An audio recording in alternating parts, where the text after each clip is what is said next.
What is fun? You see, in gaming circles, we often throw around the word fun. That game was fun, or they made a solid game and all, but they forgot to make it fun, or you gotta try this game, this is the most fun game I played in 3 months. But honestly, the word fun is very vague and highly subjective, which explains why some people can say a 4-hour epic board game was so much fun, while others completely despise that kind of game. My name is Ryan, and in this video I'm going to give you a few different ways that people find fun in board games. If you've never thought about this before, it might help you in your search for new awesome games that you'll love, and also at the very least help you understand your crazy friends who find the worst games imaginable fun.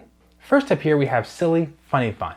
The type of fun that just makes you actually laugh out loud. If you watch a comedian and they make you laugh, they told a joke and you laugh. Or in games you could be having funny cards you read off or attempting to make players stand up, do something funny, act in a certain ways. These games are often on the lighter side and will actively try to make players literally laugh. Think of a group of people who gather around to play a game like Telestrations or Taboo, or a silly card game where you read a word off, you do something or say something silly, and everyone laughs. This is the easiest to identify of all the types of fun. Something funny happens, a joke is told, and everyone laughs. And even though lots of board gamers look down on this type of fun in games, there's really nothing wrong with it, especially for me. I think in lighter, kind of shorter context, a funny game where, I like sitting around telling jokes as friends. I like sitting around making up funny stories, like laughing about stuff. So games that can foster this sort of natural human interaction that makes you laugh, there are some games that do it great, but again, this is just that basic, literal, laugh out loud kind of fun. The next type of fun that games use is story or epic or drama fun.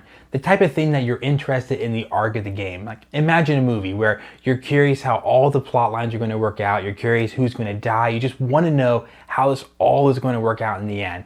Board games will do the same things. They'll draw players in and try to get them into some great story arc, and the players find fun in seeing how the game plays out. Now, the most obvious examples of this in our hobby are RPGs, role-playing games where you're just literally making up stories and trying to create cool, epic quests, epic things you do. But if you look at board games, you'll find several examples of that type of fun packed into them as well. A game like Scythe, for example, starts out with 2 villagers and 1 character and a giant map in front of you. By the end though, you could have multiple mechs marching around the battlefield, tons of villagers trying to control with buildings, villagers, mechs, and your characters as many squares as possible before the end of the game. Dune Imperium, on the other hand, has this 10-point track you're trying to get to the top of. In that race, how are the players going to use their abilities and their skills and their units to get to that 10th point before anyone else? But a great example that goes one step further is a game called Above and Below, where you have some things you're doing, you're building some buildings, you're trying to gather some resources off those buildings to put them on your board for victory points into the game. But a whole element of the game allows you to send your people on adventures.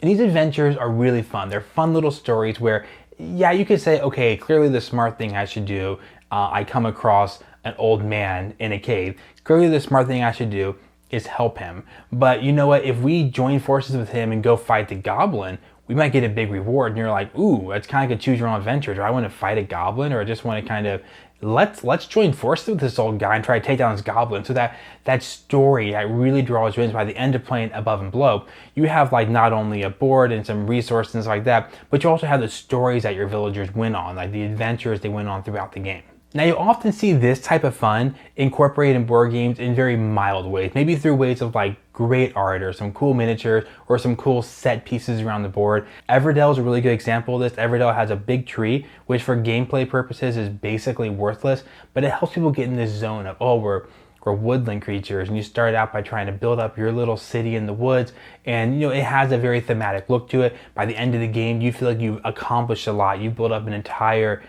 city in this woods that is now functioning like society. But the set pieces and the boards and the good art just all kind of suck you into that story. So games that use this epicness sort of fun are really appealing to our sense of adventure. 2 of the gamers I play games with most often really enjoy this type of fun. Thankfully, I enjoy it too, because we play a lot of games that kind of lean into this. There needs to be some arc, some story. By the end of the game, we had to start somewhere, but ended up somewhere else. Now, the next type of fun I'm going to define as randomness fun.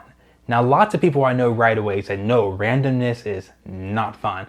Well, hang with me for a second. I mean the type of fun of not knowing what's going to happen next, similar to our kind of epic quest kind of fun, but in much shorter hits, like maybe dice rolls or card flips that determine these really quick kind of outcomes over and over and over again on every turn. I'm talking about games like King of Tokyo or Machikoro, or even older games like Canasta or Rummy or Yahtzee, where when people roll the dice, everyone on the table is just like, come on, you need to roll 4, you need to roll 4, you need to roll 4, in that wondering what the outcome is going to be. Lots of the times these games don't even have a great, not saying all of them, but many of them don't even have a great depth of strategy because the randomness disallows perfect strategy. But everyone can be glued to. Machikoro is a great example. So many rounds of Machikoro, and people are just glued to that dice roll. And they're like, if you roll 4, you win. But if you roll 3, I steal 3 of your coins, and I'm going to win on my turn. Everyone can get so into every single dice roll. It's kind of this seeing what the random resolution is part of the fun.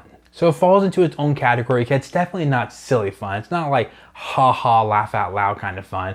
It's not the same as an epic kind of, you're into it for the story adventure of it, but it's its own little thing where you get excited about seeing little tiny, typically shorter games with just like quick hits of randomness over and over and over again that are just fun, that unknown that outcome. I'm going to play the odds and try to roll this dice, hope I can roll more than 8. If I do, I kill you. If I don't, you're probably going to kill me on your turn. But the last type of fun that I'm going to tell you about today is the one that can definitely confuse people the most who aren't into it. I'm going to call this puzzly fun, or maybe even challenging fun, or maybe even stress fun. Now maybe you're thinking stress isn't fun at all. Well, it can be. Let me show you how. I'd say most board games tap into this type of fun, the puzzly fun, at least a little bit. It's a type of fun you get from figuring out something new, or creating a cool combo, or playing your cards in your hand in the most efficient way possible. It's really similar to the type of fun people have when they play a video game and they lose the same map 8 times, and they finally, maybe through improved skills and improved strategy, they finally defeat the guy at the end of that map and they win that level. This is often the type of fun we're referring to when you say a game has a little bit of strategy. So Viticulture, for example, let's say you want to train a bonus worker and you have to have 4 coins to do that, but you also kind of want to build a building. And to do both those things, you need 2 more coins. So you take your guy and you want to go on the spot in the wake up chart that gives you a free coin, but you're still 1 coin short. But then you realize if you go first, you'll be the first person to build a building. You can get a 1 discount on that building, and you'll also be the first person to build an extra worker, which gives you 1 discount. And you realize it saves you an entire worker by placing a guy there. A part of the puzzle to be good at Viticulture just kind of fell in place in your brain, and it feels so good to kind of carry out that strategy when you realize, oh, this will work. I could do it this way, and kind of seeing that route to victory is such a good feeling. Now, like I said earlier, this is the type of fun that can baffle a lot of people. Some people don't see why being challenged or being stressed can be fun. They're like, I'm playing a game. I don't want to think. I don't want to be stressed. So just keep in mind, there's obviously a large range of what we mean by this. Some games can be extremely thinky, extremely challenging, and other games can be quite a bit simpler and just incorporate a little bit of this puzzly fun. So you might kind of need to know where your personal cutoff is how much stress fun you enjoy in a game.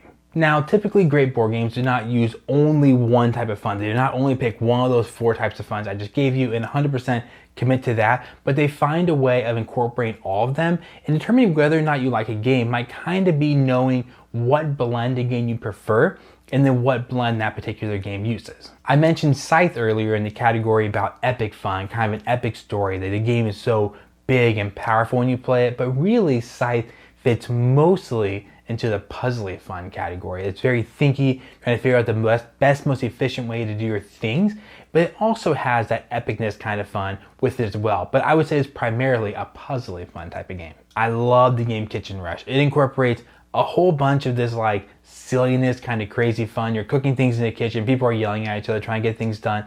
But it also has some of that puzzly fun too, where you're really trying to figure out the most efficient way to cook your food before time runs out, best ways to use your time, partition out the time you have to get the most things done. So Kitchen Rush, great fun, like laugh out loud, crazy kind of fun, silly fun, but also a good amount of puzzly fun too that kind of keeps the game running. Now, I can and do enjoy games of any type of the fun categories, but I do know what I enjoy most, and I know my limits. So for example, if a game is 80% random fun, I can really get into that if it's not too long. If a game is 2 hours and 80% random fun, I'm probably not going to enjoy that game. It's a little too long for me to be in something that isn't my top category if it's that big of a chunk of the game.